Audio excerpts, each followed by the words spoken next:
What's up guys, I'm RoxtonVT, a VTuber, voice actor, and overall good time enjoyer. Recently, with the release of Pokemon Pocket, I found myself wanting to play more things Pokemon.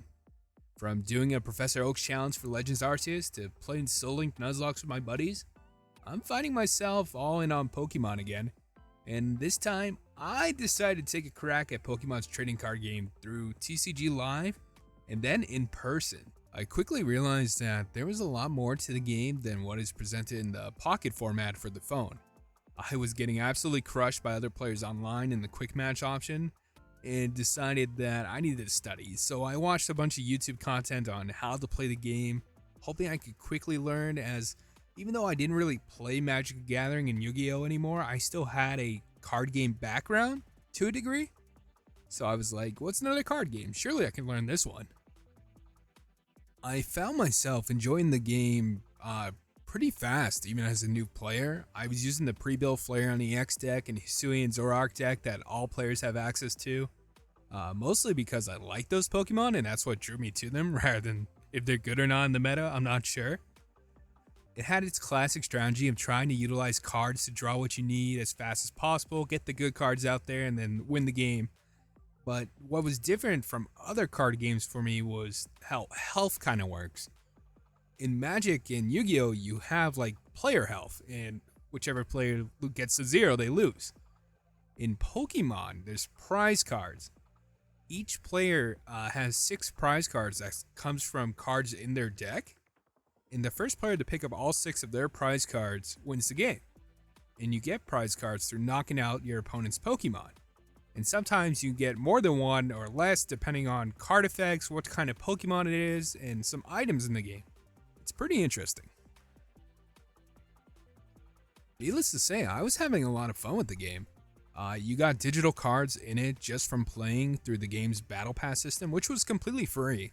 So even if you didn't have booster packs to get the code cards, you would still get cards just from playing. But I wanted something more.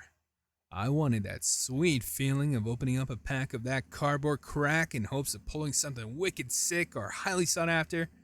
And when I went to see how much packs are going for these days, and then I saw how hard they are to get, I immediately felt defeated.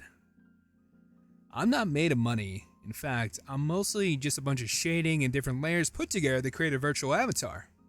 There was no way for me to compete with the army of bots and Discord servers that were telling people immediately when packs were back in stock, or this Discord server sneakerhead bros who are now buying Pokemon cards to do some quick flips and calling it a business.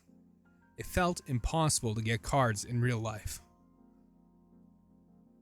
Despite feeling pretty defeated about how would I get cards in real life, I held on hope that there had to be some way that I can get them for a reasonable price and start my own collection. And I found a way. A pre-release event for Journey Together, the upcoming Pokemon set.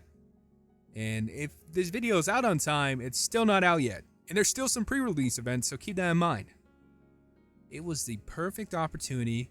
It was a limited amount of spots with a guarantee of 7 total extra packs in the build and battle deck just for playing. We all know scalpers don't actually play the game, they just want the sealed product so they can sell it as fast as possible and make their money. The only issue I had was I'm pretty much still a complete noob when it comes to the game, only picking up some wins here and there online, and for this event, I'd have to go in person to a game store an hour away from my home and compete against much more experienced players, with only 30 minutes to build a deck. I decided that, you know what, I'm going to play in this pre-release event. I'm going to do my very best, despite my limited experience. So I started training to be the most average there ever was at this game. A children's trading card game. I ramped up the sessions, playing as much as I could in my free time, watching a bunch of Uncommon Energy videos. By the way, awesome channel if you're trying to get into Pokemon TCG, like I was. And seeing how they battle and strategize, and finish with checking out what pre-built decks I can get in this event. I was scouting, I was researching, I was playing the game. I was like, I did not want to look like a complete dummy when I get there. I gotta be able to at least win one of these rounds. For the Journey Together pre-release tournament, you have the opportunity to get 1 out of 4 different build and battle decks. The first one I'm going to show you is Iono's.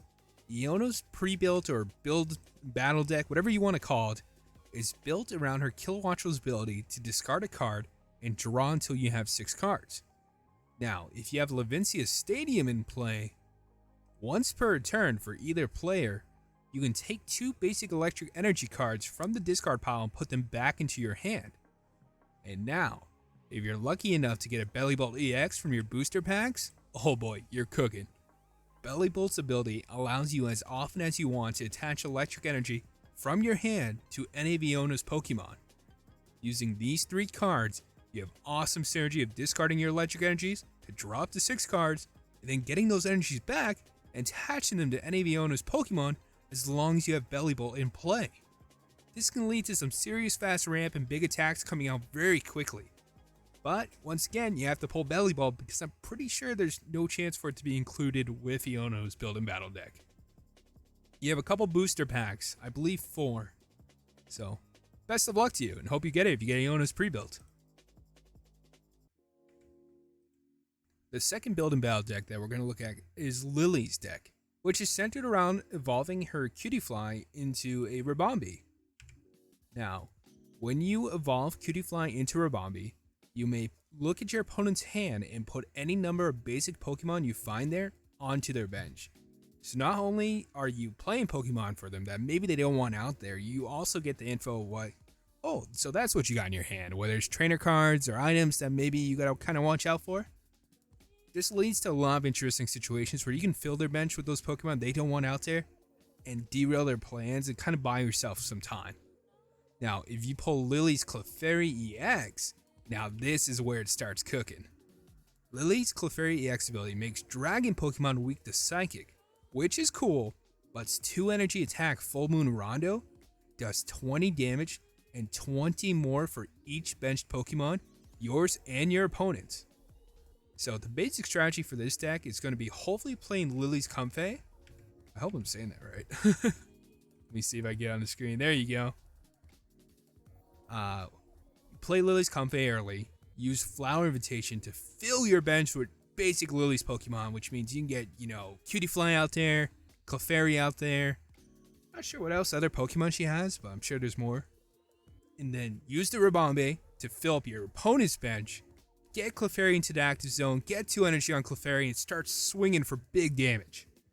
If you don't pull the Clefairy, I can see this deck being one of the weaker ones, but what do I know? I'm a noob. Maybe being able to see their hand quite often will help you win. The third build and battle deck we're going to talk about is Hop's deck. Now, Hop may have been a pushover in the Sword and Shield games, but his deck in this format is no joke. We'll start off with the promo card that you get with Hop's deck, which is Hop Snorlax. Its ability, Extra Helpings, gives all Hop's Pokemon 30 additional damage before weakness and resistance is applied. It's pretty strong. I mean, imagine a Rookidee hitting you for 40 for 1 energy. It can get kind of crazy pretty fast. The next thing we have that's key to this is Hop's Choice Band. This also gives whichever Hop's Pokemon it's attached to additional 30 damage. It also makes their moves cost 1 less energy, which allows you to hit some stronger moves faster without getting the energy out there. You put this on a Pokemon with Snorlax out there, that's 60 more damage that your Pokemon can now do. And then finally, if you're super lucky with your booster packs, you'll pull Hop's Zacian EX. It has a 1 energy attack for 30 damage to the active Pokemon, but can also do 30 damage to a bench Pokemon. Now, if you combine this with Hop's Choice Band and Hop's Snorlax is out there on the bench, Zacian has a 1 energy, 90 damage to the active Pokemon attack with a 30 damage snipe to one of the bench Pokemon. It also makes its second move, Brave Slash, cost 1 less energy. So if they put something stronger in the active zone, you'll quickly get access to the stronger attack. It's really strong. I can see it kind of as a rushdown deck, which is pretty fast and strong in like these quicker tournament formats where there's only 4 prize cards. I mean, I'm all about it. This deck is really cool. And now finally, we have our 4th and final build and battle deck that you can pull during your Journey Together pre-release tournament. N. Now, N, he's got some cool stuff going on. Pretty different from the others. Maybe similar to Hop. A little similar to Lily in a way where it's kind of going to requires some advanced tactics, I feel like. The first Pokemon we're going to look at, and N's pre-built, is his Darmanitan. Now, the Darmanitan is pretty cool.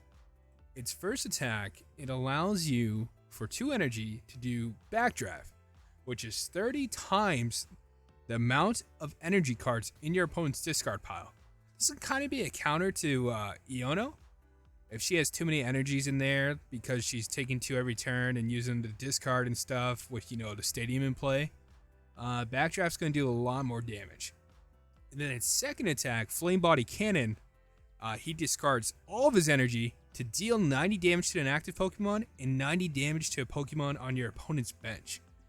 So that's pretty strong. Good damage on active Pokemon, good damage on a bench Pokemon. I can see that doing some work. Now you might be thinking, my energy's gone. I use it all for that attack. What do? Well, thankfully we have this card. It is called N's PP Up. And what does it do? It allows you to get energy from your discard pile and put it back onto one of N's Pokemon. Interesting choice in naming the card. Could have been done a little better. Another card that you're going to use is N's Castle. N's Castle allows N's Pokemon to retreat at no cost. So after you use your Darmanitan to do Flame Body Cannon and it loses all its energy, the following turn you can retreat it for maybe another Pokemon that has a smaller energy cost for attacking. With energy per turn and N's PP Up, you can get 2 energy onto a Pokemon and maybe use their attack. And you know which Pokemon takes great advantage of 2 energy? N's Zoroark. Now, this is one of those cards where you have to pull it, so it's not guaranteed to be in your deck for this pre-release event. Its ability, it allows you once per turn to discard a card and draw 2 cards, which is pretty nice. And its attack, it is able to copy the attack of any Pokemon on your bench. So for 2 energy, you could do Flame Body Cannon again, except with Zoroark.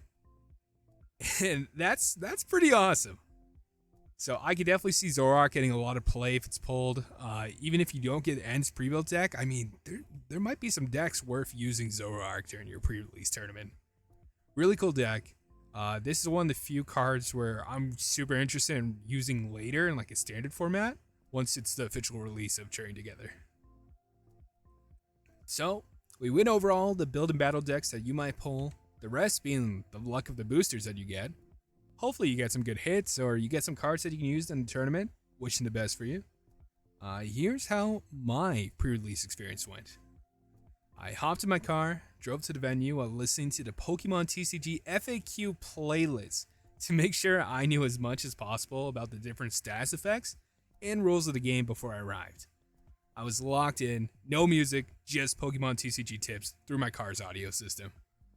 When I arrived, I walked up to the front counter, received my build and battle deck, and wandered throughout the store, picking up dice and sleeves, preparing myself for what deck could I possibly be running. I mean, I was definitely hoping for some, and because I'm a fanboy of Pokemon Black and White, Hop's deck I thought could be cool. The only one I really wasn't looking forward to was possibly Lily's deck, especially if I didn't get the Clefairy, because I just don't think I'm a strong enough TCG player to maybe take advantage of what you're supposed to do with hers. In the play area, they had Pokemon Horizons playing on the TV, which was entertaining, but I gotta stay focused. The Pokemon professor took down my information as I didn't realize you need a Pokemon ID for these events, which I would have made beforehand if I knew, but it happens. He gave me my own, I was entered the bracket, he hit the timer, and we started opening our build and battle decks. I mean, it felt like the Harry Potter scene with the sorting hat where I'm like, please don't be Lily and a Rabombi. Please don't be Lily and a Rabombi. And then I opened it up, and there was the kid from Postwick. I had pulled Hop and his Snorlax for my build and battle deck. I didn't hate it. I thought it was really cool, and I think it's a strong deck for someone new to the game like me. So I quickly went through all the included cards before opening the booster packs that came with it. I'll include my deck that I made after I opened the booster packs in the top left. So maybe if you're going to a pre-release and you pull Hop's deck, you can make something similar to what I made. So here I am going through the booster packs, looking for something that can help me with the tournament. I hear people, getting excited over the special illustrations or art rares that they're pulling, but I was looking for cards to add to my team, make it stronger, more efficient, take the prize cards. My first two packs, I got two hollows of Hop's Dubwool. Now, Hop's Dubwool is kind of cool. Its ability basically is when you play this card from your hand to evolve one of your Pokemon, it's a free boss's order, like without playing a supporter card. You can switch one of your opponent's bench Pokemon to the active spot. And in Hop's deck, where you have a lot of strong attacks for low energy, that could be really strong. You can take out some weak Pokemon pretty fast and possibly stop Pokemon before they evolve to become stronger. The only issue was I pulled two of these and I didn't get a single of the Wooloos. So I got the two cards that you needed to evolve, but not the basic Pokemon to evolve into it. I was like, oh, that's kind of tough. I would have loved to use it, but didn't get it. I did get a Kamala, who's one energy attack dealing 30 damage and putting itself and the active Pokemon to sleep. Which then, if the following turn, if yours woke up, it would deal 100 more damage with that attack. I was like, this is kind of cool. I'll put one in my deck. And then I had reached my final pack, and in my third pack, I didn't really find anything that I could add to my deck that would make it like any better. Nothing like Hop's Gym Bag, which would help me find Hop's Pokemon or other stuff like that. I did get a couple Pokemon with Call for Family, like Swinub and Oricolo, that I decided to include just to help me find my basic Pokemon. But I opened my final pack, and inside was Hop's Zacian EX. And I was like, oh man, this deck is online now. Thanking Arceus for the potential that this card gave me. With the 1 energy attack instant strike for 30 damage and 32 bench Pokemon, Snorlax on the bench making that 60, Hop's Choice Band making it 90. I was like, this is a 1 energy powerhouse who can knock out a couple like weak Pokemon right off the rip. Now, there was some risk for including an EX Pokemon into my deck. For those of you who don't know, pre-release tournaments are only played with 4 prize cards, which meant that if Zacian was taken out, my opponent would already be halfway to winning, because EX Pokemon are worth 2 prize cards. I was basically upping my early damage potential in exchange for if they had to answer to Zacian, most likely losing the game because they would already be halfway to victory. Another thing I didn't realize is Zacian had a 2x weakness to fire, and every Anon build in battle deck was built around the fire demand at 10. So that became interesting. With all my boosters open and the Zacian added, it was time for me to put it all together and make some changes to my deck to get ready for the first round of the tournament. I'll have here in the top left the graphic of what my final 40 card tech ended up being. Which, for more experienced players, you may know some funny things I did that make no sense because I didn't realize at the time. Like having the Laventia Stadium, even though I'm running 1 electric energy. For Pokemon, I ran a 2-2-2 line for Hop's Corviknight. With all the prior evolutions and itself would take advantage of Hop's Snorlax, dealing 30 extra damage to the active Pokemon, or Hop's Choice Band if I attached to one. Corviknight was decent having bench sniping for 1 energy, but being a stage 2 Pokemon, I didn't get to use it too much.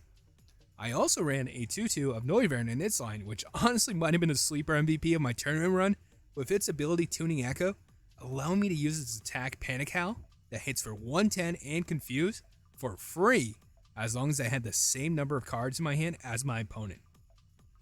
With the discard and drawing potential of my deck, I was actually able to take advantage of this, with Noivern getting me some key prize cards. The next 5 Pokemon I ran only single copies of being Kamala, who's had sleep potential for 1 energy, Oricorio and Swinub, who are both in my deck for Call for Family, allow me to search out important Pokemon and put them on my bench, and then 2 key Pokemon, Hop Snorlax and a Hop Zacian. With Snorlax, the plan was just to get him onto the bench as soon as possible so the rest of Hop's Pokemon were being boosted by 30 and him just chilling there. Zacian was my ace Pokemon, but trying to get him out as fast as possible with having a 1 energy attack that also snipes, and not having the weakness of being a Pokemon requiring to evolve like Corviknight in order to start chipping away. For energy, I ran 7 basic Metal Energy, 1 Lightning Energy because it came with my deck as it originally included 2 of Ionos Watchels and Kilowatchels, but I discarded them and didn't have another basic Metal Energy because I didn't realize there was a box full of basic energy cards was provided at the event. Otherwise, I would have just ran Metal Energy for basics. Whoops. I also had Jet Energy to quickly switch out a Pokemon from bench to active, and a Spiky Energy that will allow my active Pokemon to deal 20 damage back to any Pokemon that attacked it. For trainer supporter cards, I ran 2 of Iris Fighting Spirit for card draw support, 1 being included and 1 being pulled from a booster pack. 1 of Brock Scouting to find my Pokemon and put them into my hand. 1 Black Belt's Training for countering other possible EX Pokemon and giving my attacks a little more oomph. 1 Surfer to switch my bench and active Pokemon and draw cards. Honestly, go to chill dude. 1 iPad Kid, aka Youngster, for shuffling and drawing. 1 Drayton for draw support, 1 Nemona for draw support, 1 Billy No Nair for draw support, but if you somehow have 10 or more cards, you get 2 more cards after drawing 2. Basically, all my supporter cards used were for getting more cards in my hand, finding my Pokemon, or switching out my Pokemon from bench to active.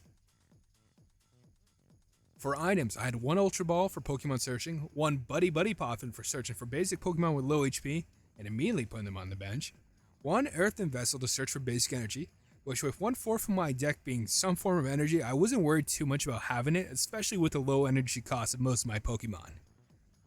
And that leaves Pokemon tools. First up, Hop's Choice Band. Whichever Hop's Pokemon I attach to would cost 1 less colorless energy to attack and do 30 more damage.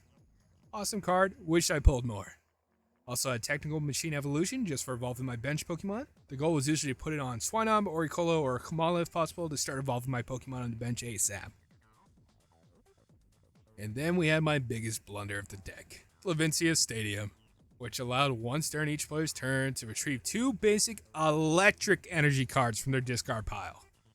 I misread it and thought it was just retrieve 2 any energy cards, which it was not. So anyone who was running Iono's electric energy stuff, you're welcome, this one's on me. Other than that, in hindsight, I liked my deck a lot, and it made me actually excited to eventually build a full standard deck around the new cards for online and in person, once the set was officially out. So it was time. The tournament started, we got matched with our opponents. It would be Swiss format, so you just get randomly matched with someone in your division, my division being Master Division because of my age, not because of my skill. And then you would go and play, and first person to win takes the round. It's not a best of 3, which I thought most tournaments were like that, so I was a little confused. My first game was a mirror match against another Hops build and battle deck. I actually ended up winning. It was super cool. I got Zacian out there. She kind of got stalled out, and he went to work. And I took a quick prize card. She put her Corviknight in. I Brave Slash, killed it. She didn't have any Pokemon on the bench because she got stalled. And I took the game like that. Now, at that time, I didn't realize that it was only first to 1. So I was immediately shuffling my deck and getting ready to play again. And they were like, no, you're done. Like, you can play for fun if you want, but you got to wait till everyone else is done. And I was like, oh, like, I would have been way more nervous if I knew I only had 1 shopper around. But that's okay. She was really cool. The guy playing next to me actually was my next opponent. So I saw he was running En's deck before we even played each other, and he knew I was playing Hops, so it was like good conversation, playing with each other. That one was super close. He actually managed to take out my Zacian, so that was 2 prize cards. I took out 2 of his Darmanians before Zacian died, and then this is where Noivern came in so clutch. I didn't have any energy. I was energy stalled, and I was like, oh my gosh, I'm going to lose this game. When I went put Noivern into Active Zone, I read the ability again, fine tuning or whatever, echo tuning, and I was able to attack for free as long as I had the same amount of cards as he did. So it became a battle of him trying to get energy on his Darmanians, use the Ents PP up, like whatever, just to like try and get enough energy to do enough damage to kill Noivern and kill my Snorlax on the bench. And me just trying to match the amount of cards in his hand so I could keep attacking for 110 for free and confusing his active Pokemon. It came down to the wire. We were both 1 prize card away, and I ended up taking it. It was super fun, super cool, awesome guy. Now, I'm undefeated, 2-0, and I'm moving on to the final round of the tournament. Chance for first place, and I was like, this is crazy. I go against the only other guy who's undefeated. Someone's grandpa. Their grandson was playing in like the junior division. He wasn't even planning on playing today, but we needed an extra person, so I was like, yeah, why not? I'll play. So someone's grandpa came in and was undefeated up until he ran into me. By far, the most pleasant conversation I had at the tournament. This guy was awesome. Like, you can just tell he was having a good time. He was excited to be there with his grandson. I enjoyed talking to him. We go to start the match, and he takes 2 mulligans. I see his deck. I think he was running an ends deck too. And then once I take my cards, we put our cards out there. I go to take my turn. I took first. I didn't put my prize cards out. I was horrified. My heart sank. I was like, I can't believe I made it 2-0 and I forgot to put my prize cards out on the table. So I looked at him and said, listen, I'm going to have to concede this match because I messed up. I didn't put my prize cards out there, and, I feel really dumb. Sorry to do this. Dude looks at me. He's like, oh, I don't care. Just put them out now. So let's just play the game. And I was insisting. I'm like, well, I mean, we can play the game, but you win because, regardless of the result, it's your victory. I forgot to put my prize cards out. And dude refused. He was just like, nah, just do it now. No harm. I'm like, okay. And either if it was by fate or destiny, he whooped me. Like, he kicked my butt. I got Pokemon stalled. I only had so many out there. And eventually, like round 1 where I killed my first opponent's 2 Pokemon and she didn't have any on the bench. I didn't have any on my bench after he took them out. And it was over. But honestly, it was a great time. I had a lot of fun. It was more fun than I thought it would be, and I felt way less nervous afterwards. So, my final thoughts on Pokemon TCG, at least for my current experience. After playing the online version and now in person for the first time, if I had to pick a single TCG game to recommend to a person who wanted to get into trading card games, for the first time, without a doubt would be Pokemon. As someone who played a lot of Magic and Yu-Gi-Oh! Prior while growing up, there's a simplicity to Pokemon, but also a high skill ceiling from deck building, where you actually get to play the game without keeping track of 20 different effects or options your opponent might do during your turn. Whereas in Pokemon, your turn is your turn, and there's very few things your opponent can do during your turn to affect your turn, besides Pokemon passive effects or abilities. I mean, you can actually play the game. The cards are awesome. Some of the designs are really neat. It also helps that a lot of people grew up watching Pokemon or playing the games, giving you a sense of familiarity that you might not immediately have with something like Magic. There's definitely a meta, and you'll probably have to run a meta deck if you want to be a competitive player. But there's also a lot of fun to be had in casual play with some of the Pokemon you can build around. One of the biggest negative things I can say about the game right now, though, is because it's currently the big thing to resell, you'll have a hard time getting your cards if you're someone who wants to open booster packs and build a deck that way.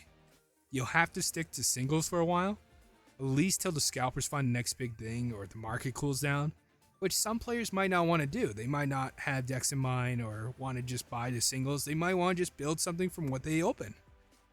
And your only other option is maybe playing the online version. Now, me personally, do I plan to continue playing the Pokemon TCG after originally signing up for a pre-release tournament to get my hands on Journey Together cards? Well, I've already signed up for the second pre-release tournament for this upcoming weekend. And maybe pre-ordered a booster box, an Elite Trainer box, and a booster bundle, because the store gave early pre-order access to anyone who played in the tournament last weekend. So I was like, oh snap, yeah, I'm going to order some boxes. And if you want to see me open the boxes, you can follow me on Twitch TV, RoxanVT, and x.com, RoxanVT, for stream times. And I'll probably open them all next week after my Vault-X binder gets here. Not sponsored, but if you want to, I'm easily reachable. Anyways, thank you for anyone who watches this. This is my first YouTube video in a long time. First time as a VTuber too, making a YouTube video. So I promise they'll get better as I continue to make them. If you want to see more Pokemon content or Tekken content or variety gaming, I'm your guy. Thanks for watching, and I'll see you next time.